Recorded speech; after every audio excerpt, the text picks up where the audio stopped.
Herdís bóndi Já. með Meiru í Grafakoti. Sæl og blessuð. Blessuð. Hvað segir mun gott hérna? Húnavísýslu. Allt frábært núna. Já. Já, gott veður búið að vera núna eins og ömurlegt. Byrjun september. Já. Og þið eru hérna með heilmikla ræktun og verið virk í ræktun og félagsstörfum og hérna og öllu sem að þessu snýr, er það ekki? Jú, bara svona eins og það fylgir. Já. Maður þarf að vera í, það endar alltaf þannig að maður er í öllu. Já. Það er ekkert hægt að skilja eitthvað út undan. Nei, það er ekki hægt. Þið hafið verið svolítið að rækta góðu klárhesta og keppnishesta. Já, svona aðeins við, svona alltaf, eins og við segjum, við erum með alla flóruna. Það er bara þannig til núna að við eigum góðan klárhest sem er að gefa okkur góð klárhest og við notum það. Já. Og samt bara, svo náttúrulega förum við eins og allir aðrir, keyrum út allt. Já. Og eldum bestu hestana náttúrulega. Já. Og nú hefur svona verið aðeins umræða kynbótakerfið okkar og alliðhestana og klárhestana og mörgum finnst klárhestina sé að verða aðeins út undan. Hafið þið ykkur skoðun á þessu? Jú, við allir hafa skoðun á öllu og við náttúrulega mér fannst náttúrulega sérstaklega þegar að kerfinu var breytt. Þá kom þetta dálítið illa niður á klárhrósunum. Af því að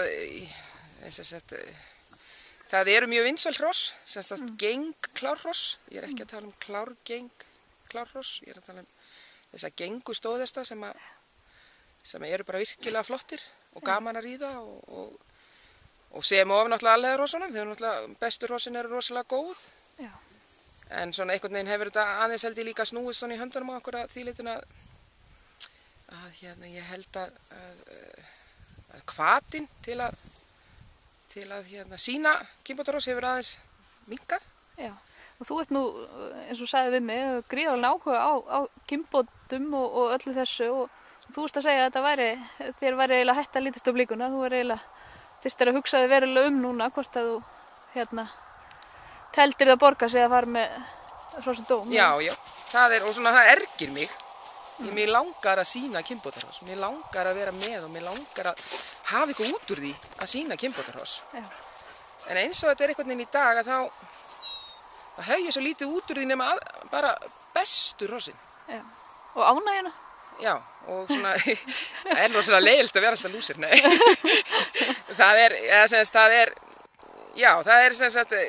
Hvatinn hefur minnkað þannig að ég er að selja jafnvel, ef ekki betur, ung hross sem er að ná kannski 6 í íþróttakeppni. Já. Leið og eru koðan svona 6 og yfir 6, þá er þetta bara góð söluvara. Já. Og þarf ekki viðbótina. Nei, og eins og þetta er í dag, allavega hérna fyrir norðan, og þá get ég kannski sýnt þetta hross, hvað ætlis ekki svona 4 sinnum í íþróttakeppni. Og meðan ég borga bara skráningagjaldið í kynbótadómunum. Og verðið er náttúrulega ekki hátt nema á betri hrossunum. Já. Og þá fer maður að hugsa, hvað borgar sig? Já. Borgar það fyrir mig að fara með í kynbótadóm og fá 7,5 fyrir tölt, þó að 7,5 sé meðal gott tölt, þá er það ekki bara þannig hjá kaupandanum. Nei. Það þýðir ekkert að segja við okkur, 7,5 er bara fínt tölt. Kaupandinn, hann lítur þetta ekki á yfir tölt fyrir hann er komið í 8,5. Já, helst 9. Já, helst 9. Já. En hvað er hægt að gera? Já, það. Ég er ekki búin að hugsa það. Nei, ekki minnin að lausna því? Ekki svona alveg. Eitthvað skilaboð til? Já, allan að fara að hugsa um þetta. Já. Ég vil að við förum aðeins að setjast yfir þetta og það er ekki gott, ekki fyrir greinina, ekki kynbótahrossin og ekki heldur gæðingakeppnina, íþróttakeppnina, að þetta fari eitthvað að vera, annar hlutin fari að vera miklu betri en hinn. Já. Þetta á alltaf að vera gott. Og kannski sérstaklega ekki þegar það stangast á við það sem selst best. Nei, ég segi það. En ég teka fram að ég vil hafa rými, ég vil að hrossin komist áfram en einhvern veginn er það ekki aðalmálið alveg. Nema bara í kynbótageiranum, í þessum harðasta geira. Já. Held ég. Ég hef þá tilfinningu. Já. Já, þið hafið fjölskyldan, við erum komin aðeins af túninu af því að við erum smá batterislaus. En hérna, já, þið hafið fjölskyldan verið duglega að keppa. Og Já. hérna, og hvað ég segja, ná ykkur í árangur kannski þar, upp á bæði skemmtunina og reynsluna og sölu, er það ekki? Jú, eða sem við reynum að láta hrossin koma alltaf fram í keppni. Þetta hefur nú aðalega verið þá. Sem sagt ég og Fanny og stelpurnar allar. Já. Í bara hinnum ýmsu flokkum. Indrið hefur bara verið svona grúppi. Hann er sko hann er sko maðurinn baki tjöldinu, segir það. Já, nákvæmlega, svo í þessu spaugstofunni. Já, í þessu spaugstofunni. Hann hefur nú ekki verið að keppa. Nei. En hann er náttúrulega veit mest og svona. Já. Getur sagt ykkur til. Segir okkur til og svona. Já, nákvæmlega. Og hvað er svona, hvernig líst ykkur á framhaldið og framtíðina? Mikið spennandi trippum inni og... Jú, það kemur fullt af spennandi trippum og mér líst í rauninu bara vel á framtíðina. Ég er ekkert svartsýn eða neitt. Ég held að við höfum verið að selja ágætlega og ef að verðið helst, eða fer ekki meira niður, þá kannski verður þetta bara allt í lagi. Já.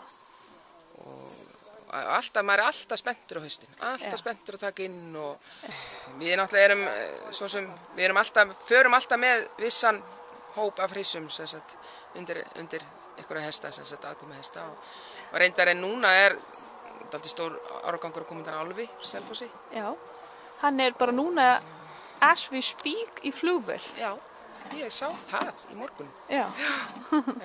Það er náttúrulega verið gaman að sjá, þetta er undan alliðarissum og það verður svona spennandi og góðum klárissum líka. Já. Kannski spennandi að sjá hvernig það kemur út. Og svo er þetta bara, við erum með svona sitt lítið að hverju. Þetta er náttúrulega aðeins undan klárnum okkur, Gretti og svo er undan Hróðri og Hóf frá Varmalæk og svo er undan Akk, Brautarholti, svona sem ég man svona í fljótvetum sem verður með. Þannig að þetta er mjög spennandi. Þetta er óvanalega stór árgangur af hryssum. Já. Við fengum 15 fóðlegt þetta ár og það eru 13 hryssur í því. Já, ok. Er það ekki gott? Jú, það á að vera svoleiðis. Já. Svoleiðis vill rektandinn hafa það. Já, þá getur hann valið úr fleiru upp á að endurnýja. Já, og bara það er meira velja. Já. Þannig að við viljum náttúrulega fá hryssur. Já. Við segjum stundum við fáum bara hálft fóðlegt þegar hesturinn kemur. Já. Já, það þarf alltaf að taka ákvörðun og þetta svona vesinn. Merinn er svona einfaldari. Einfaldari. Já. Það er ekki ákvörðun hvort það séu kúlur eða ekki kúlur. Nei. En svo líka náttúrulega er kannski, núna held ég að líka ræktundu verða harðari núna, grisja. Já. Maður stendur meira frammi fyrir því ef hrossið er ekki fallegt og ekki sýnir ekkert sérstætt og kannski engin rosa ætt, þá er þetta bara orðið gripi sem ekki borgar sig að húka upp á. Já, en það er svona kannski ekki mikil sala í trippu núna, þannig að fólk verður svolítið bara að ákveða sig annað hvort að klára þetta. Já. Það er alltaf krafa eftir meira tömdum hrossum, er það ekki? Jú. Það er eiginlega í dag að þú selur ekki nema veltaminn hross. Mér finnst það, maður þarf að leggja þó nokkra vinn í þetta. Já. Og þá er kannski, eins og er svona stundum 400.000 kallinn, hann gefur ekki mikið af sér. Nei, nákvæmlega. Það er ekki mikið eftir. Nei, nákvæmlega. Það er nokkuð eftir. Það er allt í mínus bara. Hann er allavega fljótur að fara, 400 kallinn. Já. Stóru búi. Stóru búi, þannig að þá er, þetta er allan hjá okkur, verður það þannig í haust að það verður óvenjulega mikil grisju. Já. Og eflaust hjá mörgum öðrum. Já, ég held það, maður hefur heyrt það. Já. Ég ætla bara að þakka að kærlega fyrir spjallið. Það var gaman að heimsækja henni blíðuna. Já, svona er þetta alltaf í Húnaþingi. Ég veit þetta. Það heitir alveg í byrjun. Já, bara gangi ykkur vel í tamningum og verkefnum framtíðina.